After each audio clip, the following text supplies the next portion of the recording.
Hey everybody, it's Ben here. We're back again today doing another video. And the subject of today's video is going to be analyzing the impact of immunity challenges on winning a season of Survivor.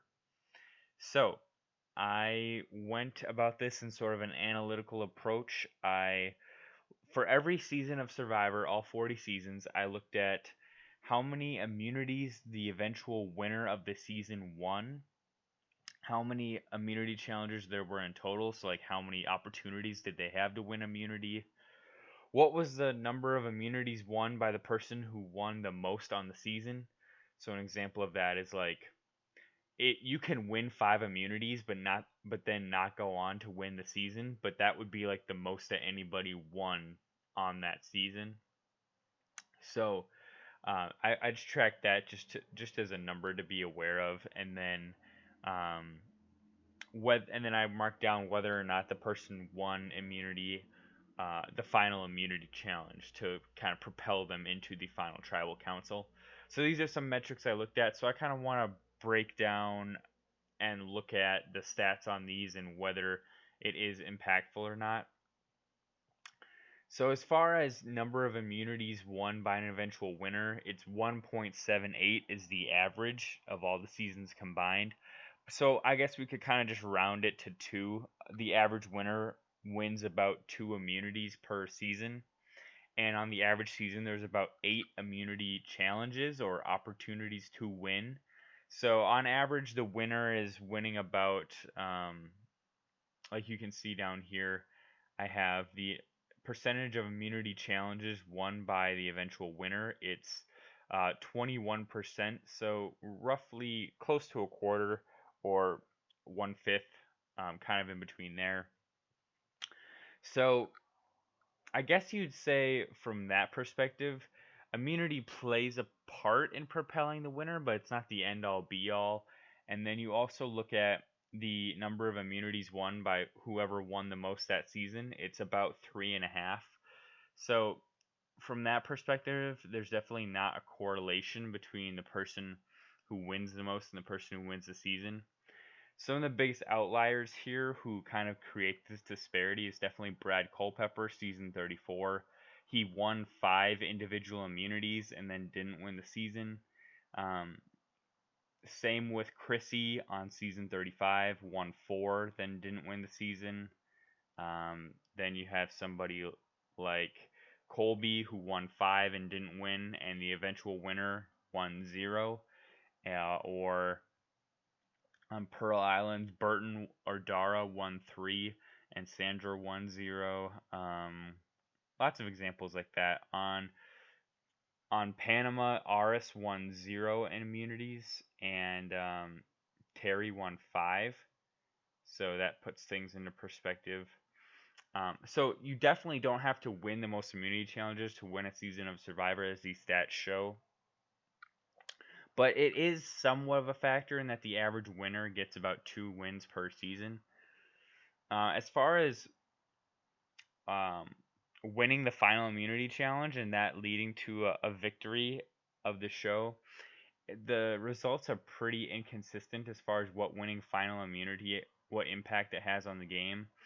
Out of 40 final immunity challenges, there have been 18 times where the eventual winner went on to win the season, who won the final immunity. So 18 out of 40 final immunity winners won their season. So I mean that's pretty much about half, and it's really hard to glean what the results of winning final immunity I'd say are. I don't think it necessarily means that much. Um, and so a lot of times in the early seasons it didn't mean much at all because there was this concept called like a kingmaker, where the person who wins final immunity basically had the power to vote one person off and then bring one person to the finals. So you have people like Kelly and Kim Johnson and Nalia and I'm trying to think of some other examples. You could say, um, let's see here, who else was a good example? Danielle in Panama is a really good example. People who basically win final immunity and get to decide who comes with them, but it won't necessarily make them the winner or help them. And I think what's really interesting is the impact of immunity wins on the jury. So if we look at the seasons where somebody won 5 immunities, which is the record, you have season 34 where Brad won 5 and he didn't win the season. Same with actually not the same with season 30. Mike won 5 and he did win the season. So it had him winning immunities had a pretty direct correlation to his victory. Um, then you have, if I go up here a bit, we have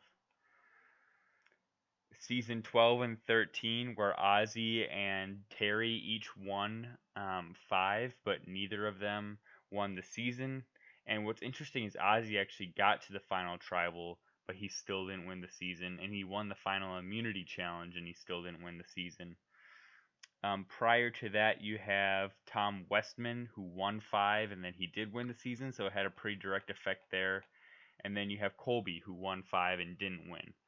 So you have 6 different times that a player's won 5 individual immunities, and only 33% of the time does somebody who wins 5 immunities go on to win the season. The ones coming up empty-handed being Colby, Terry, Ozzy, and Brad, and the ones who did it being Tom and Mike. Um, so honestly, I think what this leads us to believe is that although individual immunities help propel you to victory, they're never, except for basically Mike in Worlds Apart, they seem to never really be the reason why a player ends up winning a season. Like, for instance, I think the best example is probably Australian Outback. Colby's game basically rested on I'm winning tons of challenges. His social game was fine. His strategic game was non existent, but his social game was decent. Whereas Tina basically was like, I'm going to play the perfect social game, a pretty decent strategic game, and no physical game.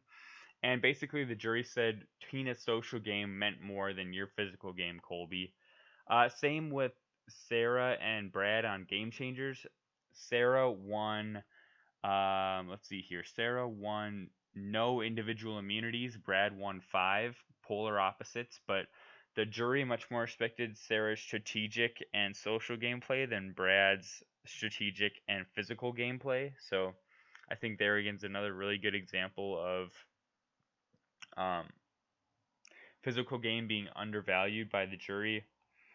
And I'm trying to think of the other best examples. Um, Ozzy is a great example too. And really, you think about it, him and Yule probably played similar social games. Yule probably a little bit better in that he tried to woo the jury a bit more, but um, basically it came down to like physical prowess versus strategy, and Yule won the season based on strategy rather than winning immunities because Ozzy won 5, Yule won 0. So honestly, it seems like what the thing is that as I said, Mike seems like the only guy who won solely based on his immunity wins because, or not solely based on it, but like he's the only one that had a bunch of immunity wins, and that was like the main reason he won. That people respected that because Tom Westman, even though he won winning 5 immunities, um, seems like people really respected his social game most. Um, Whereas Mike Holloway like had an okay social game and strategic game was meh, but his immunity wins were like what was most impressive. Um, to me, what it gets down to is like immunities will take you to the end, but if you're presenting your social game, your strategic game, and your physical game at any given time, it seems like physical game will be the least valued for some reason. And I can't really glean what that reason is. It seems sort of mysterious to me, but there definitely seems to be like no distinct correlation between like winning a lot of challenges and winning a season. Like it's almost like more exceptions to the rule. Like Mike and Tom are like more the exceptions rather than the standard. That winning a ton of immunities doesn't really seem to gain much respect in the Survivor world. Like even look at season 1. You'd think in a game where there wasn't much strategy going on, Kelly winning 4 and Richard winning 1, the jury would have respected Kelly more, but for some reason they just didn't, and they didn't, and that kind of set the precedent. And then it was basically solidified by season 2 when Colby won 5, a record that still stands to today, and he didn't win the season, and Tina by comparison didn't win any, and she won. That really solidified that immunity in the grand scheme of things to the jury doesn't seem to mean much of anything. And that's a really weird thing when we think of the three pillars of the game being um, the physical game, the strategic, and the social. To me, it seems like it's clear evidence that the physical game is the least important of those three pillars of Survivor. That's all I got for today, guys. Just a quick, interesting analysis of what immunity challenge victories, what correlation do they really have to success in the Survivor world. Yeah, that's all I got for today, and I hope you guys enjoyed the video, and I hope to see you next time. Bye.